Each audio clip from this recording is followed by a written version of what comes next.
India's Research and Analysis Wing, its version of the CIA, has been actively working to destabilize Balochistan for decades, and one of its key operatives was even caught in the region earlier this year and admitted to preparing terrorist attacks there. Despite India's red-handed involvement in stirring up trouble in the province, the New Delhi officially refused to admit that it had anything to do whatsoever with the events there,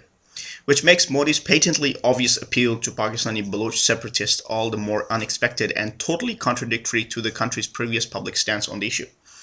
It's unmistakable that India's deep state, permanent military intelligence, diplomatic bureaucracy intends to escalate tensions inside Pakistan as a payback for the protests that have been rocking the Indian-administered Kashmir for the past month and a half,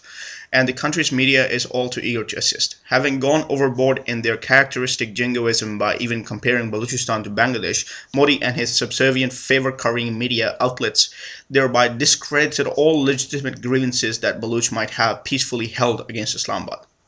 For example, the complaints about the lack of provincial infrastructure and the share in China-Pakistan economic corridor, but resolving this issue was never really India's intention to begin with. India doesn't want Balochistan's infrastructure development and standard of living to improve because this would then solve its local problems and make it more of an integrated and stable part of Pakistan. Instead, Modi's speech and cascade of hyper-nationalist commentary that came out of the Indian press were meant as a signal to roll-backed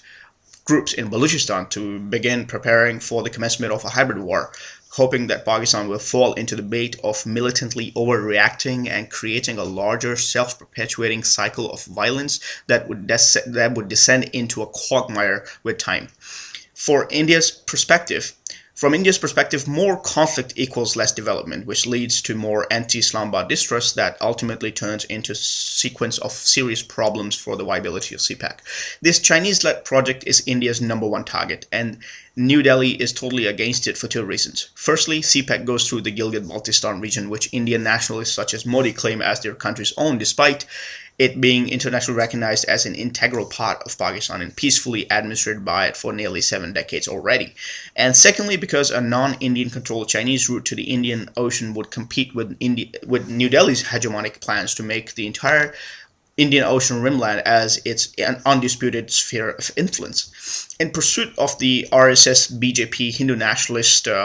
goal of stopping CPEC, which coincidentally aligns perfectly with the US's own strategy,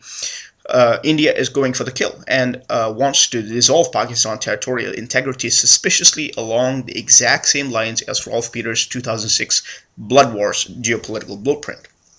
This document was originally penned for US Army Forces Journal and is notorious for mapping out how better Middle East would look, which disgracefully justifies war crimes for promotion of this agenda by non-Catholic grouping that ethnic cleansing works. This part of the divide and rule strategy that he lobbied to the American deep state for adapting a free Balochistan is carved out of Pakistani Iranian territory, mirroring exactly what New Delhi is trying to do against Islamabad and foreshadowing precisely how this will inevitably end for Tehran as well. If Modi follows Peter's suggestions in seeing to it,